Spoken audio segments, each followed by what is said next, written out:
Got it. All right, welcome everyone for round three. So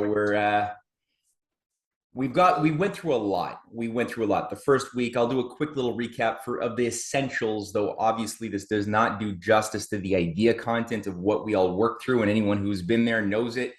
Um, the first week, we were just introduced to the essentials of what Lyndon LaRouche had done really in the 1960s as far as a discovery or a new insight into understanding economic processes, not as a monetary, but rather as a physical economic process that has something much more to do with science as well as art than most modern economists would believe.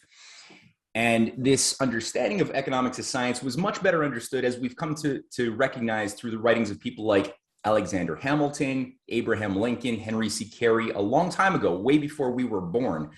This concept was much more coherent in the minds of many of the better thinkers of the West. Today, it's been very confused, and the waters have been muddied quite a bit, to say the least. The reason why, I think that was clearly communicated in the works of Hamilton, that economics is the science of human happiness. It's the science of how do you not only sustain the existing human population, but how do you improve upon that population? So both maintain as well as improve upon. And that usually means the recognition that, well, we've got today, 8 billion human bodies with souls all over the world. There are certain preconditions to maintaining that. That can only happen if you have certain rates of industrial production, certain means of producing food, certain types of technologies, and certain types of energy sources that previous societies could not have had access to when we only had maybe 500 million, 200 million or less people on the earth. So the relationship between discoveries, the fruits of discoveries, the effects of pure discoveries in the form of applied technologies, and how all of that relates to maintaining an improved potential of human populations is something which has been understood intuitively in even ancient times. You get a sense of it just reading some of the writings of Plato and of Augustine. You get a sense of that, but it became really coherent post-Renaissance of the West, when you had people like Gottfried Leibniz, that LaRouche hammers at quite a bit, as a figure who not only made important discoveries in the differential and infinitesimal calculus, was an opponent of both Isaac Newton, Descartes, as well as John Locke, and fought their poisonous ideologies tooth and nail throughout his entire life, but also established a system of political economy premised around the idea of how do you overcome the limits to growth? How do you always encourage cultural standards that both enhance the ability for individuals to make new discoveries, while at the same time finding more and more creative ways to translate those discoveries to the entire benefit of the system as a whole. That involves the transformation or improvement of educational practices. You can't just hold on to orthodoxy blindly, right? But you can't let go of orthodoxy, and you can't let go of traditions blindly either, as too many today are wont to do. It requires this balance of both respecting the universal traditions and principles that work, while at the same time embracing new creative discoveries that bring us more in alignment with God's creation.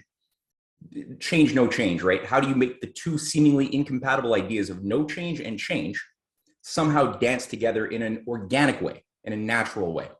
That's something which oligarchical systems don't get, or they refuse to get. Instead they would rather they acknowledge that there is change in human systems, but they would rather that change be controlled by the force of no change, by a crystallized state of stasis. And so LaRouche was able to introduce not only his forecasts that he had been making over the course of many, many decades, as well as the specific forecast of the current economic collapse that he was talking about in 2002 pretty coherently. But how do you avert these types of systemic crises, which requires not just making better policy, but recognizing that the way you've been thinking is wrong, right? And leading economists who have been trained in Harvard, Yale, Oxford, all of these ivory tower universities have all been mistrained to think about certain assumptions which again, LaRouche got at in a variety of ways, that are wrong assumptions. Number one, that you can conceptualize a human system, meaning the systems of production, the motion of goods, the consumption of goods, and all of your theories of pricing and interest rate manipulation and inflation, all of these theories you can build upon. If you think about them around the idea that what gives value to the economy is the people's desire to maximize their pleasure and avoid pain, the way certain thinkers like Adam Smith, Jeremy Bentham, John Stuart Mill, so many would have us believe. If you think that, you're not going to understand what is a human economy properly.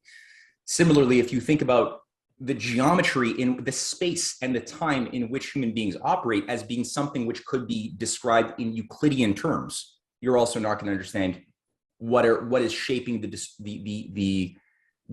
crises, or what would provide the pathways towards solutions from crises. You can't understand that if you think of Euclidean geometry as being what your world exists within. And I'm going to ask a question here. For those who are here, and maybe if you weren't here, do you have an idea of what a Euclidean geometry is when LaRouche said that, or when I say that?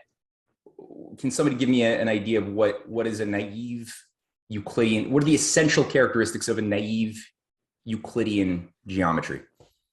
To me, it's limited postulates, planar, not necessarily spherical, geometry. For instance, you can't use the Euclidean geometry to realize that the shortest distance between 2 points on a sphere is a great circle route. Mm-hmm. Okay, right.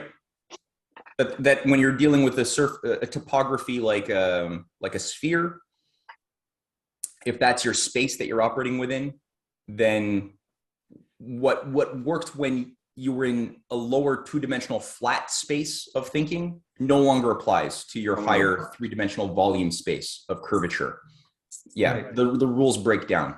That's true. You see that with celestial navigation too, Matt.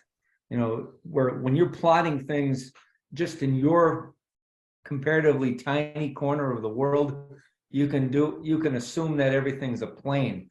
But what you're doing is you're translating great circle routes in the heavens, in the celestial sphere, into something usable to a navigator or the captain of a ship to get from A to B. So that's an example of which I have some working familiarity. Right, of course. Yeah, and you're using like Mercator projections, right, of a spherical mapping of the stars onto a flat surface. So you're using a projection of sorts, right? Exactly. Okay. Exactly. That's a good example. Yeah. Kelly, you were going to contribute a thought? Oh, I was just going to say, to me, Euclidean means seeing things in 3 dimensions, X, Y, and Z, and maybe even time, but that's it. Euclid started with points and said, you have lines that are made up of points. And how did he define points? They have 0 width and 0 dimension, I guess. I don't know. Yeah. Well, that's the big fraud. I love that. Yeah, that's right. That one of the core axioms, the core assumptions that Euclid would have us believe, like Kevin just said, is that lines are two-dimensional and they're made up of points. Right?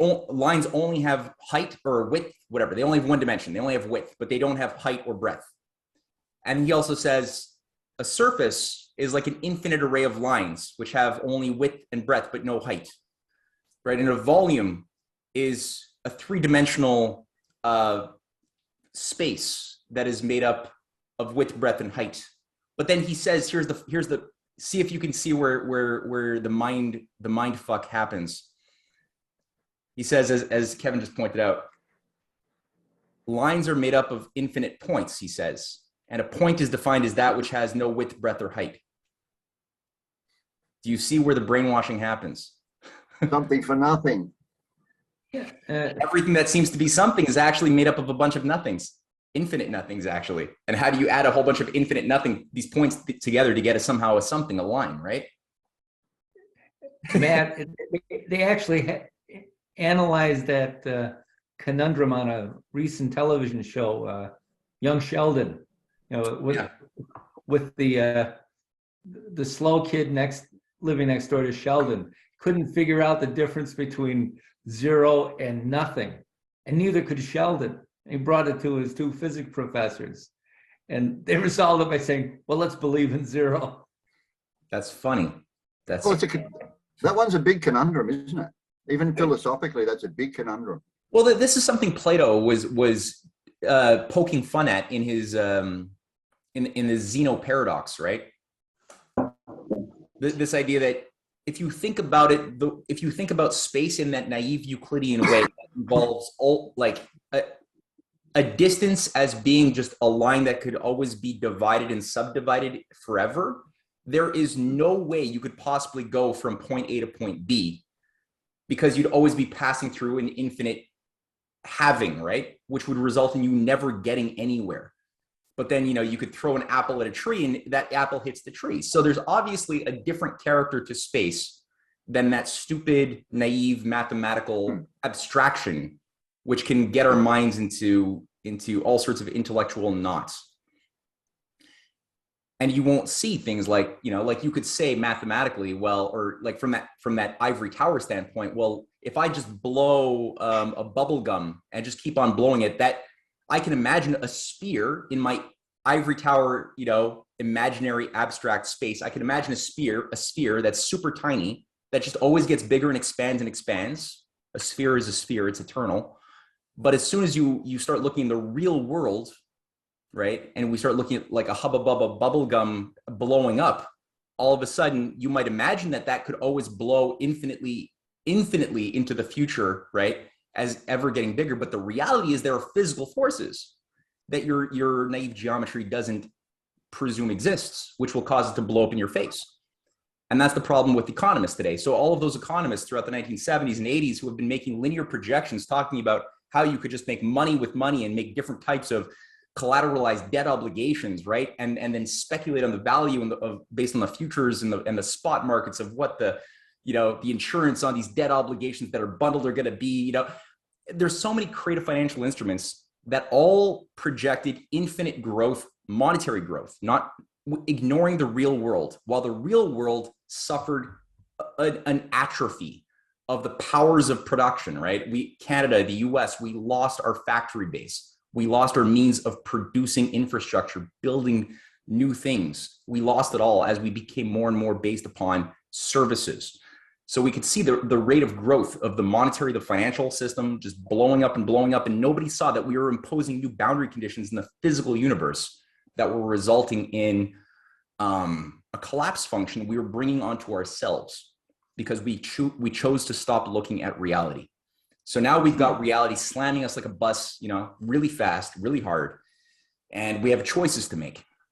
So LaRouche, again, he was going through, well, what are non-Euclidean geometries? What are examples of that? And he threw out some examples that we talked about last week of Johannes Kepler, and how Johannes Kepler, the great German astronomer, created a new standard of physical science through his work on Pythagorean geometries, and proving that he basically spent 30 years of his adult life demonstrating that the Pythagorean hypothesis of the harmonies of the planets was actually valid.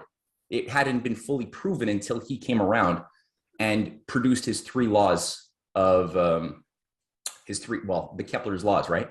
He proved those, which we still use to this day. And it also has application in microphysics, which is important because those who have abandoned the Keplerian method, which was used by people like Max Planck, people like Albert Einstein, who were at the heart of creating a new type of approach to physics over a century ago, they were all utilizing in varying degree a Keplerian method, and they talked about it. They talked about the importance of Kepler's method. Those who we learn about today, so these are the founding fathers of quantum physics. but those quantum mechanic godheads who were taught we have to use as models when we think about the atom are the people who never made any discoveries, right? They're the young statisticians and mathematical, fetishists like Niels Bohr and Heisenberg and Wolfgang Pauli, who, again, they never made discoveries. They only made explanatory models based on probability theories, built up elegant models that might have looked pretty, but they never made discoveries. And they basically said, following Niels Bohr, that Kepler, Plato is all irrelevant. The belief in the assumption that there is truth is irrelevant. We can only assume that there is probability, a science of maybes. And that's all we have, rolling of the dice. And so that's the sort of tools that both physicists, as well as mathematicians, as well as cosmologists are all being given, these crappy tools that they think that they have to use when they get out of university to go and actually practice their craft and get published, that have no bearing in the actual fruitful techniques that gave rise to the great discoveries. So from there, LaRouche just quickly added to that a little bit to get across that the current of Western physics, out of which the anti-Euclidean geometries of Kepler evolved and continued in a fruitful, unbroken fashion, involved the discoveries of Leibniz, whose concepts of the calculus came out of his Keplerian method. Again, take note, don't necessarily believe what he's saying, but take note and try to prove him wrong. That's what I've done. That's what a lot of people I know have done. And it's a fruitful exercise. And out of Leibniz, there were people like Gauss we were introduced to, Carl Friedrich Gauss, Wilhelm Weber, who worked with Gauss on electrodynamics, as well as the question of the magnetic field of the Earth itself, which has certain characteristics that are of an anti-Euclidean nature. And most importantly, Riemann, who LaRouche says provided the best language for real economists to understand how to measure the potential relative population density, and which means essentially, as LaRouche gets across in his Science of Economics, what beyond simply the actual real population levels, more importantly, is the potential population. And so if you do things that expands your potential, you're doing the right thing.